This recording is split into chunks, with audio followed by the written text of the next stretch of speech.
Thank you very much, Mr. Gomery, for appearing before the committee today. Thank you as well for the work that you've undertaken on behalf of Canadians to attempt to ensure accountability, the greatest level of accountability is brought to government. That's the first time that any person representing the government has thanked me, so I'm very grateful for that. Represent the government. I wish that we did represent the government, but absolutely, I do thank you, Mr. Gomery.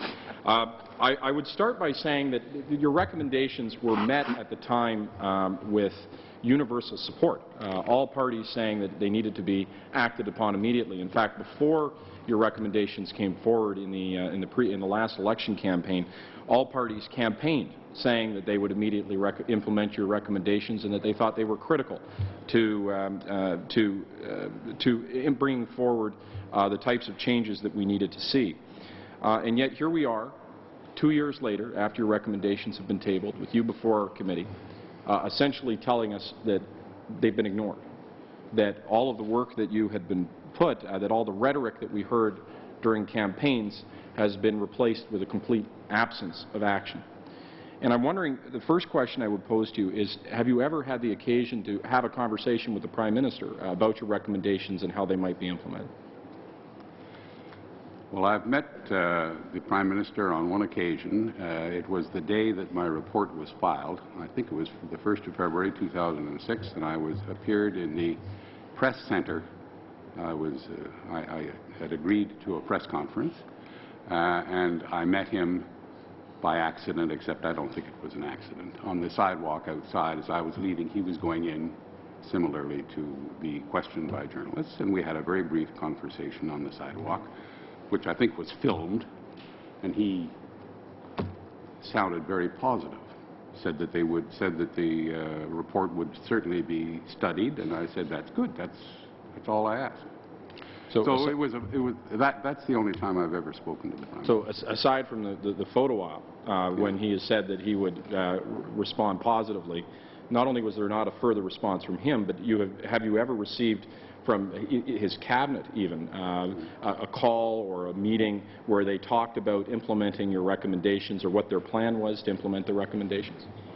Well, as I indicated in my first introductory remarks, I had a call from someone in the office of the President of the Treasury Board, who was Mr. John Baird at the time, and he had newly been, everybody was sort of new at that time. And I responded by going up to Ottawa, and I had a very cordial meeting with him, and he had several people in his staff present at that meeting. And I don't know to what extent I can describe that meeting, except that, as I said, he indicated that his task, the task that had been assigned to him by the Prime Minister had been to see to the enactment of the Federal Accountability Act. Now, I had not even seen a draft of that legislation at that time, so I didn't know what was in it. But it was clearly legislation that had been drafted before they received my report. So when people say that the Federal Accountability Act is a response to my report, that's incorrect. The Federal Accountability Act was drafted, and the decisions as to what it would contain were made long before my report was produced. Some of the provisions in that legislation were clearly inspired, I think, by some of the revelations that occurred during the Commission's hearings, and some of them anticipated a few of my recommendations. But because you call a piece of legislation an Accountability Act doesn't mean, in my view, that it is necessarily the right way to reestablish accountability. I called my second report Restoring Accountability, and that is my recipe for how you restore accountability, and it doesn't necessarily correspond to the Federal Accountability Act. But I think the Federal Accountability Act is a fine piece of legislation which deals in a very positive way with many problems. It's just I don't think it deals with the main problem.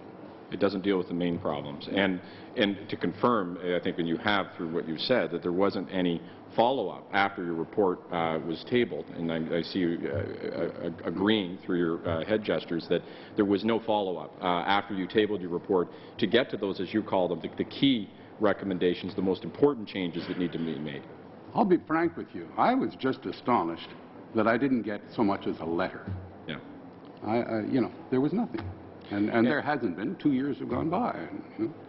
Now, you also had stated to Catherine May, who's a reporter, that when you had that conversation with Minister Baird, that you seemed that he was more concerned that you would cause fuss or trouble for the government than he was in listening to the recommendations and the things that you were going to follow out of your report.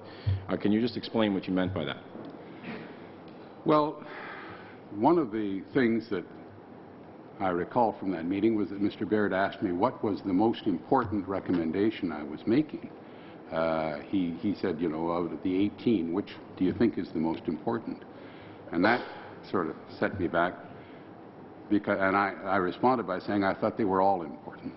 And I didn't think that there was a rank of importance. I thought it was a package and that all of the recommendations were important. And I wasn't prepared to say, well, you can look at this one and forget about all the rest of them. I thought that each and every one of the recommendations was important for the reasons that I have explained in the report. But it was clear to me, and he made it clear, and then he asked he asked a few questions about what I would do about implementing the report, and I responded to him by saying that I was still a judge of the Superior Court at that time, and after the commission was over, I went back to the bench and started hearing cases, and I reassumed my what we call the judicial reserve, which means that judges don't comment publicly on any matter. But I did point out to him that by the time the 2 years was up, I would no longer be a judge, and I would be free of that judicial reserve, and that's why I permit myself to come here and appear before you.